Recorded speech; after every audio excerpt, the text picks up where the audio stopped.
Assalamualaikum warahmatullahi wabarakatuh. Halo, kami kelompok 4, mahasiswa Prodi Bimbingan dan Konseling Universitas PGRI Kanjuruhan Malang. Di sini, kelompok 4 akan membahas tentang karakteristik anak berbakat. Kelompok 4 terdiri dari Intania Malo, Anissa Asmil, dan saya sendiri, Marcelino Della Pena, sebagai moderator. Karakteristik anak berbakat. Keberbakatan diartikan sebagai seseorang yang memiliki intelijensi di atas rata-rata. Anak berbakat merupakan individu yang unik, berbeda dari yang lain, memiliki karakteristik yang luar biasa. Ada beberapa karakteristik anak berbakat yang perlu kita ketahui untuk membentuk atau membantu anak berbakat tersebut berkembang dan bertumbuh. Yang pertama ada intelijensi atau kecerdasan. Intelijensi adalah kemampuan otak dalam mencerna, mengelola secara cepat dan mengerjakan suatu tugas atau keterampilan tertentu. Intelijensi dibagi menjadi berbagai macam, yaitu yang pertama ada intelijensi verbal linguistik. Intelijensi verbal linguistik adalah kemampuan yang dimiliki individu dalam menyelesaikan masalah dan mengembangkan masalah. Yang kedua ada intelijensi logical matematik. Intelijensi logical matematik adalah kemampuan mengenal warna dan bentuk secara efektif untuk meningkatkan keterampilan mengelola angka. Yang ketiga ada intelijensi visual spasial. Intelijensi visual spasial adalah kemampuan untuk mengingat gambar dengan detail, visualisasi, dan juga sadar akan apa yang terjadi di sekitar. Yang keempat, ada intelijensi kinestetik tubuh. Intelijensi kinestetik tubuh adalah kemampuan individu menggunakan ketangkasan tubuh untuk mengekspresikan ide dan perasaan serta menggunakan keterampilan tangan. Yang kelima ada intelijen ritme musikal. Intelijen ritme musikal adalah kemampuan individu untuk menikmati, mengamati, mengarang, dan mengekspresikan bentuk-bentuk musik. Kemudian yang keenam ada intelijen intrapersonal. Intelijen intrapersonal adalah kemampuan memahami diri sendiri dan bertindak berdasarkan pemahaman tersebut. Yang ketujuh ada intelijen interpersonal.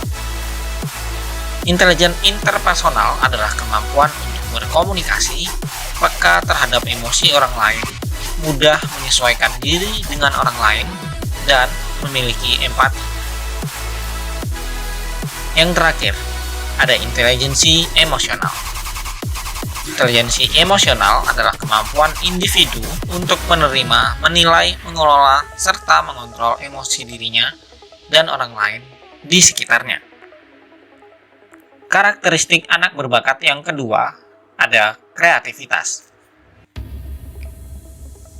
Konsep kreativitas yang mudah dimengerti adalah segala hal yang diciptakan secara orisinil, baru, dan unik karena berbeda dengan yang lain.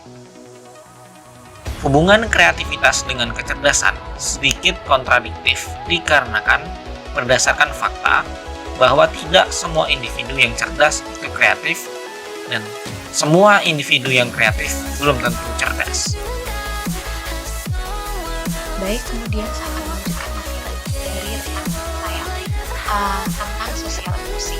Nah, kita sudah tahu bersama bahwasanya anak berbakat emosi yang mungkin lebih sedikit berbeda daripada anak berbakat. Kenapa demikian? Karena anak berbakat ini menunjukkan emosi yang muncul dari dalam diri, artinya yang muncul itu dari dalam. Kenapa? Karena mungkin dia merasa bahwa dia tidak sanggup melawan lawan mainnya, atau mungkin dia merasa bahwa lawan mainnya itu akan lebih buruk daripada dia. Kemudian anak berbakat ini juga memiliki kepekaan yang mungkin sangat sensitif dan bisa menunjukkan sifat yang tidak sombong. Nah, mereka juga ini memiliki selera humor yang mungkin bisa dikatakan agak sedikit berbeda daripada anak yang lainnya.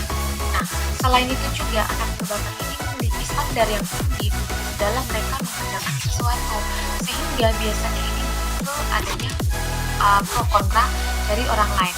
Bisa saja hal ini terjadi karena mungkin pekerjaannya baik. Nah, tetapi bisa juga hal ini muncul karena mungkin ini terlalu perfeksionis dan mungkin cenderung tidak mau mengalah. Kemudian fisik. Nah, dari segi fisik, anak berbakat ini lebih cenderung rapi, bersih, serta mereka mampu memperlihatkan penampilan mereka yang menarik dan mungkin lebih baik daripada lawan lainnya.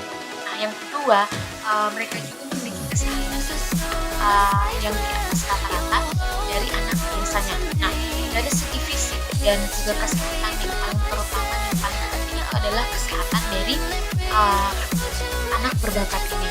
Kemudian jika diandaikan menjadi anak usia 10 tahun, biasanya anak berbakat ini akan memiliki tinggi dan berat badan yang mungkin sama dengan teman seumurnya.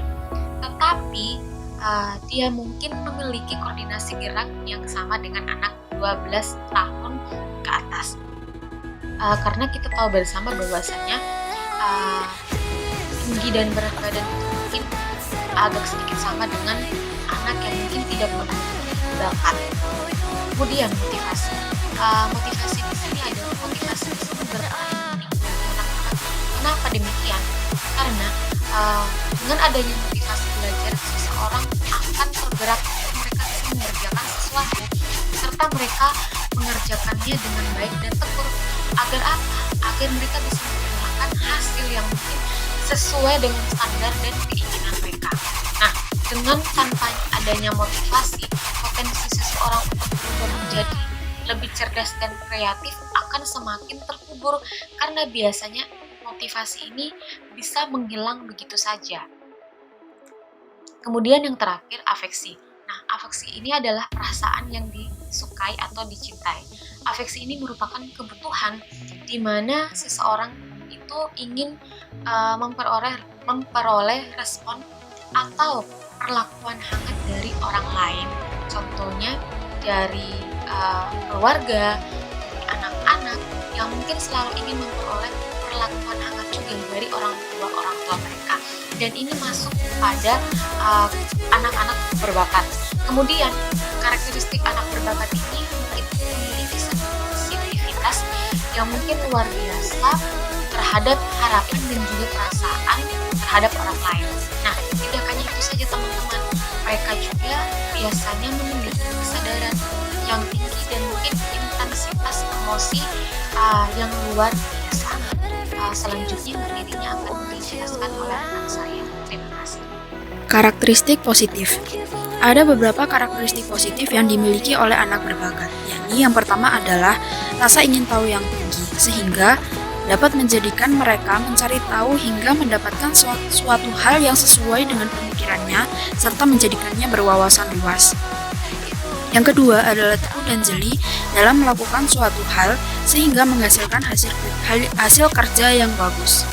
Yang ketiga adalah kreativitas yang tinggi dan tanpa batas. Yang keempat, bertanggung jawab dengan segala sesuatu yang ia kerjakan. Yang kelima, memiliki intelijensi yang tinggi serta berwawasan luas.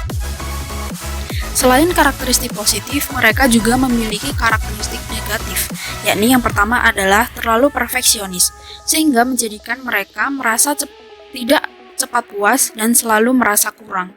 Yang kedua adalah memiliki imajinasi yang tinggi, sehingga mereka senang berangan-angan dan sibuk dengan dunianya sendiri, sehingga orang lain melihatnya seperti orang aneh. Yang ketiga adalah emosi yang berlebihan, menjadikan mereka selalu menggebu-gebu serta bereaksi yang berlebihan. Kebutuhan anak berbakat. Kebutuhan pendidikan anak berbakat ditinjau dari kepentingan anak berbakat itu sendiri, yaitu yang berhubungan dengan pengembangan potensinya yang hebat. Untuk mewujudkan potensi yang hebat itu, anak berbakat membutuhkan peluang untuk mencapai aktualisasi potensi yang dimilikinya melalui penggunaan fungsi otak serta peluang untuk berinteraksi. Kesimpulan, anak berbakat memang memiliki kriteria di atas, Tapi perlu digarisbawahi bahwa tidak semua anak berbakat memiliki kriteria seperti yang dijelaskan tadi, atau bahkan hanya memiliki beberapa sebagian dari kriteria tersebut. Maka dari itu, kriteria ini tidak bisa dijadikan sebagai tolak ukur seseorang anak tersebut adalah anak berbakat. Agar lebih akurat, lebih baik melakukan pengecekan atau tes terhadap orang yang lebih profesional.